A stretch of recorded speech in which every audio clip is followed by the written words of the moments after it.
ಮುಡಾ ಹಗರಣದಲ್ಲಿ ಸಿಎಂ ಸಿದ್ದರಾಮಯ್ಯ ವಿರುದ್ಧ ತನಿಖೆಗೆ ಜನಪ್ರತಿನಿಧಿಗಳ ಕೋರ್ಟ್ ಅಸ್ತು ಅಂದಿದೆ. ಸಿಆರ್ಪಿಸಿ ಕಾಯ್ದೆ ಉಲ್ಲೇಖಿಸಿ ಮೈಸೂರು ಲೋಕಾಯುಕ್ತ ಪೊಲೀಸರ ತನಿಖೆಗೆ ಆದೇಶ ನೀಡಲಾಗಿದೆ. 3 ತಿಂಗಳಲ್ಲಿ ತನಿಖೆ ನಡೆಸಿ ವರದಿ ಸಲ್ಲಿಸುವಂತೆ ಜನಪ್ರತಿನಿಧಿಗಳ ವಿಶೇಷ ಕೋರ್ಟ್ ಆದೇಶ ಕೊಟ್ಟಿದೆ. ಡಿಸೆಂಬರ್ 24ರ ಒಳಗೆ ವರದಿ ಸಲ್ಲಿಕೆ ಮಾಡುವುದಕ್ಕೆ ಸೂಚನೆ ನೀಡಿದೆ. ಇದು ನಮಗೆ ಎರಡನೇ ಜಯ ಸಿಕ್ಕಿದೆ.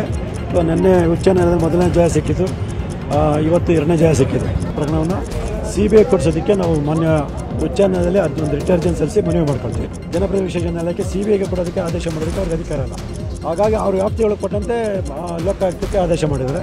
ಸೊ ಇದನ್ನು ನಾವು ಯಾಕಂದರೆ CBI ಕೊಡಬೇಕಂದ್ರೆ ಉಚ್ಚ ನ್ಯಾಯಾಲಯಕ್ಕೆ ಅಧಿಕಾರ ಇಲ್ಲ. ಹಾಗಾಗಿ ಮಾನ್ಯ ಉಚ್ಚ ಕೋರ್ಟ್ ಆದೇಶದ ಬಗ್ಗೆ ಮಾತನಾಡಿರುವ ಸಿಎಂ ಸಿದ್ದರಾಮಯ್ಯ, ಕೋರ್ಟ್ ಆದೇಶವನ್ನ ಪಾಲಿಸ್ತೀನಿ, ತನಿಖೆ ಆಗ್ಲಿ, ತನಿಖೆಗೆ ಹೆದರಲ್ಲ, ಎಲ್ಲದಕ್ಕೂ ಸಹಕರಿಸ್ತೀನಿ ಅಂತ ಹೇಳಿದ್ದಾರೆ. ಪ್ರತಿನಿಧಿಗಳ ನ್ಯಾಯಾಲಯ ನಿನ್ನೆ ಹೈಕೋರ್ಟ್ನವರು ಕೊಟ್ಟಿರ್ತಕ್ಕಂಥ ಆದೇಶದ ಹಿನ್ನೆಲೆಯಲ್ಲಿ ಇವತ್ತು ಒಂದು ಆದೇಶ ಮಾಡಿದ್ದಾರೆ. ಆದೇಶದ ಪ್ರತಿ ನನಗೆ ಸಿಕ್ಕಿಲ್ಲ. ಪೂರ್ಣ ಆದೇಶವನ್ನು ಓದಿದ ಮೇಲೆ ನಾನು ಸಂಪೂರ್ಣ ರಿಯಾಕ್ಟ್ ಮಾಡ್ತೀನಿ. ಅದರ ಮೇಲೆ ಜನಪ್ರತಿನಿಧಿಗಳ ನ್ಯಾಯಾಲಯ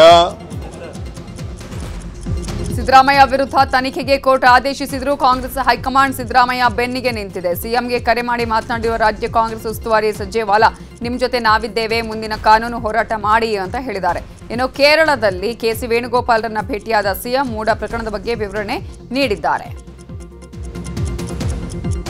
ಮೂಡಾ ಹಗರಣದ ತನಿಖೆ ಮಧ್ಯೆಯೇ ಸಿಎಂ ಸಿದ್ದರಾಮಯ್ಯ ಕೇರಳ ಪ್ರವಾಸ ಕೈಗೊಂಡಿದ್ದಾರೆ. ಆರಿದನ್ ಮೊಹಮ್ಮದ್ ಸಂಸ್ಮರಣಾ ಸಮಿತಿ ನೀಲಂಬೂರಿನಲ್ಲಿ ಆಯೋಜನೆ ಮಾಡಿದ್ದ ರಾಷ್ಟ್ರೀಯ ವಿಚಾರ ಸಂಕಿರಣ ಹಾಗೂ ಪ್ರಶಸ್ತಿ ಪ್ರದಾನ ಸಮಾರಂಭದಲ್ಲಿ ಸಿಎಂ ಪಾಲ್ಗೊಂಡಿದ್ದರು. ಮೂಡಾ ಹಗರಣದಲ್ಲಿ ಸಿಎಂ ವಿರುದ್ಧ ತನಿಖೆಗೆ ಆದೇಶ ಹಿನ್ನೆಲೆಯಲ್ಲಿ ಡಿಸಿಎಂ ಡಿಕೆ ಶಿವಕುಮಾರ್ ರಿಯಾಕ್ಟ್ ಮಾಡಿದ್ದಾರೆ. ತನಿಖೆಗೆ ಕೋರ್ಟ್ ಆದೇಶ ಮಾಡಿದ್ರೆ ತನಿಖೆ ಆಗತ್ತೆ, ಅದರಲ್ಲಿ ಸಿಎಂ ಸಿದ್ದರಾಮಯ್ಯರ ಯಾವ ತಪ್ಪು ಇಲ್ಲ. ಅಧಿಕಾರಿಗಳು ಏನಾದರೂ ತಪ್ಪು ಮಾಡಿದ್ರೆ ಅದು ತನಿಖೆಯಲ್ಲಿ ಗೊತ್ತಾಗತ್ತೆ ಅಂತ ಹೇಳಿದ್ರು. ತನಿಖೆಗೆ ಏನು ಕೋರ್ಟ್ ಆದೇಶ ಕೊಟ್ಟಿದೆ, ತನಿಖೆ ಆಗ್ತದೆ. ನಮಗೆ ಭರವಸೆ ಇದೆ.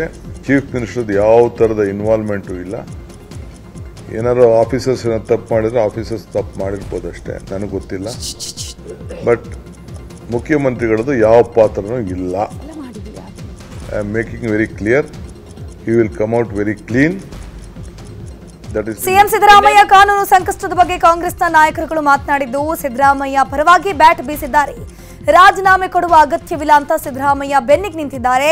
ಸಿಎಂ ಯಾವುದೇ ಕಾರಣಕ್ಕೂ ರಾಜೀನಾಮೆ ಕೊಡೋದಿಲ್ಲ ಅಂತ ಹೇಳಿದ್ದಾರೆ. ಆರ್ಡರ್ ಕಾಪಿ ಬರೋವರೆಗೂ ನಮಗೆ ಏನು ಗೊತ್ತಾಗೋದಿಲ್ಲ. ಪೂರ್ತಿ ಆರ್ಡರ್ ಕಾಪಿ ಬಂದ ಮೇಲೆ ನಾವು ಓದ್ಕೊಂಡು ಆನಂತರ ರಿಯಾಕ್ಟ್ ಮಾಡ್ತೇನೆ. ಒಂದಂತೂ ಸತ್ಯ, ಯಾವುದೇ ತನಿಖೆಗೆ ನಾನು ಸಿದ್ಧ ಇದ್ದೇನೆ ಅಂತ ಹೇಳಿ ಸಿದ್ದರಾಮಯ್ಯನವರು ಮುಖ್ಯಮಂತ್ರಿಗಳು ಹೇಳಿದ್ದಾರೆ. ಹಾಗಾಗಿ ಯಾವ ರೀತಿ ತನಿಖೆ ಆಗಬೇಕು ಅದೆಲ್ಲ ಆರ್ಡರ್ ಬರಲಿ, ಅವ್ರೇನು ಡಿಫೈನ್ ಮಾಡಿದ್ದಾರೆ ನೋಡೋಣ. ಒಂದು ಎರಡು ಮೂಡಾದಲ್ಲಿ 50-50 ಅನುಪಾತದಲ್ಲಿ ಸೈಟ್ ಪಡೆದಿರುವ ಬಗ್ಗೆ ಮೈಸೂರು ಲೋಕಾಯುಕ್ತ ಕಚೇರಿಗೆ ಜೆಡಿಎಸ್ ನಿಯೋಗ ಭೇಟಿ ಕೊಟ್ಟು ದೂರು ಕೊಟ್ಟಿದೆ. ದೂರುದಾರ ಪ್ರದೀಪ್ ಕುಮಾರ್ ಜೊತೆ ಆಗಮಿಸಿದ ಜೆಡಿಎಸ್ ನಾಯಕರು ಸಿಎಂ ಸಿದ್ದರಾಮಯ್ಯ ವಿರುದ್ಧ ದೂರು ಸಲ್ಲಿಸಿದ್ರು. ಆದರೆ ಸೂಕ್ತ ರೀತಿಯಲ್ಲಿ ಸ್ಪಂದಿಸಲಿಲ್ಲ ಅಂತ ದೂರುದಾರರು ಆರೋಪಿಸಿದ್ರು. ಆ ಬಳಿಕ ಕೋರ್ಟ್ ಕೂಡ ಮೈಸೂರು ಲೋಕಾಯುಕ್ತರಿಗೆ ಹೊಣೆ ಕೊಟ್ಟಿದ್ದು ತನಿಖೆ ಮಾಡುವ ಅನಿವಾರ್ಯತೆ ಎದುರಾಗಿದೆ. ಸಿಎಂ ವಿರುದ್ಧ ತನಿಖೆಗೆ ಕೋರ್ಟ್ ಆದೇಶ ಮಾಡ್ತಿದ್ದಂತೆ ಬಿಜೆಪಿಯ ರಾಜ್ಯಾಧ್ಯಕ್ಷ ಬೈವೈ ವಿಜೇಂದ್ರ ವಾಗ್ದಾಳಿಯನ್ನು ಮಾಡಿದ್ದಾರೆ. ಮೂಡಾ ಪ್ರಕರಣ ಬಗ್ಗೆ ಇಡೀ ದೇಶ ಮಾತನಾಡ್ತಿದೆ. ರಾಜ್ಯದ ಸಿಎಂ ಸಿದ್ದರಾಮಯ್ಯ ಬೆತ್ತಲಾಗಿದ್ದಾರೆ. ಭ್ರಷ್ಟಾಚಾರ ರಹಿತ ಆಡಳಿತವನ್ನ ಕೊಡ್ತೀವಿ ಅಂತ ಅಧಿಕಾರಕ್ಕೆ ಬಂದ್ರು. ಒಂದೇ ವರ್ಷದಲ್ಲಿ ಇಷ್ಟೆಲ್ಲ ಭ್ರಷ್ಟಾಚಾರ ಮಾಡಿ ಸಿಕ್ಕಿ ಬಿದ್ದಿದ್ದಾರೆ. ಸಿದ್ದರಾಮಯ್ಯ ರಾಜೀನಾಮೆಯನ್ನ ಕೊಡಲೇಬೇಕು ಅಂತ ಆಗ್ರಹಿಸಿದ್ರು. ಮೂಡಾ ಸುಳಿಯಲ್ಲಿ ಸಿಲುಕಿರುವ ಸಿಎಂ ಸಿದ್ದರಾಮಯ್ಯ ವಿರುದ್ಧ ದಿನೇ ದಿನೇ ಪ್ರತಿಭಟನೆ ಹೆಚ್ಚಾಗ್ತಿದೆ. ಬೆಂಗಳೂರಲ್ಲಿ ಬಿಜೆಪಿ ಯುವ ಮೋರ್ಚಾ ಕಾರ್ಯಕರ್ತರು ಸಿಎಂ ನಿವಾಸಕ್ಕೆ ಮುತ್ತಿಗೆ ಹಾಕಲು ಪ್ರಯತ್ನಿಸಿದರು. ಈ ವೇಳೆ ಬಿಜೆಪಿ ಕಾರ್ಯಕರ್ತರನ್ನ ಪೊಲೀಸರು ವಶಕ್ಕೆ ಪಡೆದರು.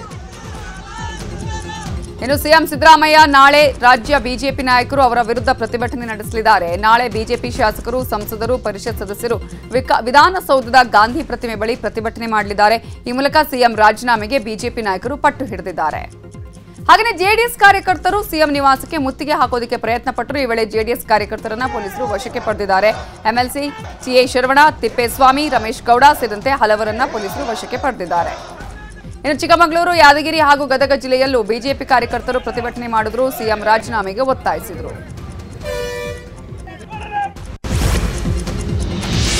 ಸಿಎಂ ಸಿದ್ದರಾಮಯ್ಯ ವಿರುದ್ಧ ಪ್ರಧಾನಿ ನರೇಂದ್ರ ಮೋದಿ ವಾಗ್ದಾಳಿಯನ್ನು ಮಾಡಿದ್ದಾರೆ.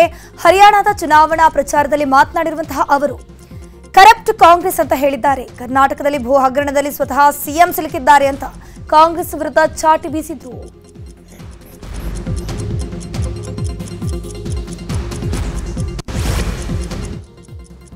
ರಾಜಕೀಯದಲ್ಲಿ ನಡೆದಿರುವಂತಹ ವಿದ್ಯಮಾನಗಳನ್ನು ನೋಡೋಣ.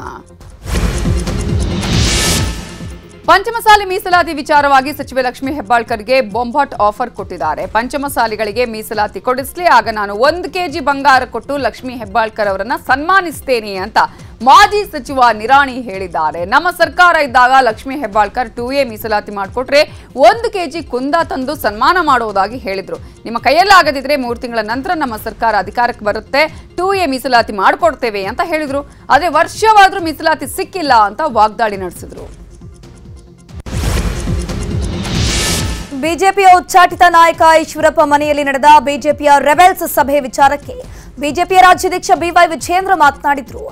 ಯತ್ನಾಳ್ ಹಾಗೂ ಬೇರೆ ಯಾರು ಹೋಗಿದ್ದಾರೋ ಗೊತ್ತಿಲ್ಲ, ಯಾತಕ್ಕಾಗಿ ಹೋಗಿದ್ರು ಅಂತ ಅವರನ್ನೇ ಕೇಳಿ ಅಂತ ಹೇಳಿದ್ರು.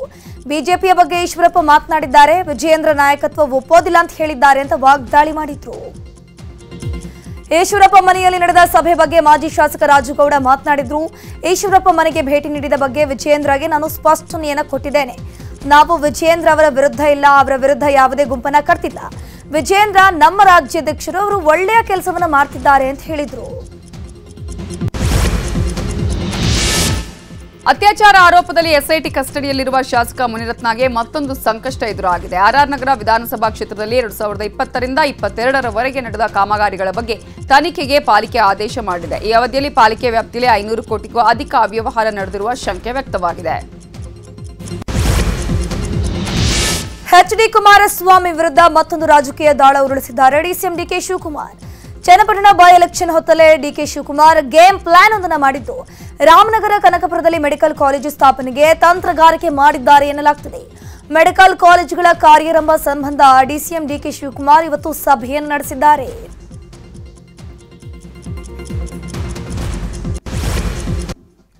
ಕ್ರೈಮ್ ಲೋಕದ ಪ್ರಮುಖ ಸುದ್ದಿಯನ್ನ ನೋಡೋಣ. ರೇಣುಕಾಸ್ವಾಮಿ ಕೊಲೆ ಕೇಸಲ್ಲಿ A1 ಆರೋಪಿಯಾಗಿರೋ ಪವಿತ್ರ ಗೌಡಗೆ ಮತ್ತೆ ನಿರಾಸೆಯಾಗಿದೆ. ಇವತ್ತು ಜಾಮೀನು ಅರ್ಜಿ ವಿಚಾರಣೆ ನಡೆಸಿದ ಕೋರ್ಟ್ ವಿಚಾರಣೆಯನ್ನ ಸೆಪ್ಟೆಂಬರ್ 27ಕ್ಕೆ ಮುಂದೂಡಿದೆ. ಆಕ್ಷೇಪಣೆ ಸಲ್ಲಿಸೋದಕ್ಕೆ SPP ಕಾಲಾವಕಾಶ ಕೇಳಿರುವ ಹಿನ್ನೆಲೆ 57ನೇ ಸಿಟಿ ಸಿವಿಲ್ ಕೋರ್ಟ್ನ ನ್ಯಾಯಾಧೀಶರು ಜಾಮೀನು ವಿಚಾರಣೆಯನ್ನ ಮುಂದೂಡಿದ್ದಾರೆ. ಇನ್ನು ರೇಣುಕಾಸ್ವಾಮಿ ಕೊಲೆ ಕೇಸಲ್ಲಿ ಬಂಧನ ಆಗಿರೋ ನಟ ದರ್ಶನ್ಗೆ ಟೆನ್ಷನ್ ಶುರುವಾಗಿದೆ. ಒಂದಾದ್ರ ಮೇಲೊಂದರಂತೆ ಸಮಸ್ಯೆಗಳು ಬಿಟ್ಟು ಬಿಡದೆ ಕಾಡ್ತಾ ಇವೆ. IT ಸುಳಿಯಲ್ಲಿ ದರ್ಶನ್ ಸಿಲುಕಿದ್ದು ನಾಳೆ ಮತ್ತು ನಾಡಿದ್ದು ದರ್ಶನ್ ವಿಚಾರಣೆಗೆ ಕೋರ್ಟ್ನಿಂದ ಅನುಮತಿಯನ್ನ ಪಡೆಯಲಾಗಿದೆ. ಮಂಗಳೂರಿನ ಶ್ರೀಮತಿ ಶೆಟ್ಟಿ ಕೊಲೆ ಪ್ರಕರಣದ ಅಪರಾಧಿ ದಂಪತಿಗೆ ಜೀವಾವಧಿ ಶಿಕ್ಷೆ ವಿಧಿಸಲಾಗಿದೆ. ಮಂಗಳೂರಿನ 1ನೇ ಹೆಚ್ಚುವರಿ ಜಿಲ್ಲಾ ಮತ್ತು ಸತ್ರ ನ್ಯಾಯಾಲಯ ಶಿಕ್ಷೆ ಪ್ರಕಟಿಸಿ ಆದೇಶ ಕೊಟ್ಟಿದೆ. ಅಪರಾಧಿಗಳಾದ ಜೋನಸ್ ಸ್ಯಾಮ್ಸನ್ ಮತ್ತು ಪತ್ನಿ ವಿಕ್ಟೋರಿಯಾಗೆ ಜೀವಾವಧಿ ಶಿಕ್ಷೆಯನ್ನ ನೀಡಲಾಗಿದೆ. ಚಿಟ್ ಫಂಡ್ನ ಹಣ ಕೇಳೋದಕ್ಕೆ ಹೋದ ಶ್ರೀಮತಿ ಶೆಟ್ಟಿಯನ್ನ 29 ತುಂಡುಗಳಾಗಿ ಕತ್ತರಿಸಿ ಕೊಲೆ ಮಾಡಲಾಗಿತ್ತು. 2019ರ ಮೇ 11ರಂದು ಈ ಘಟನೆ ನಡೆದಿತ್ತು.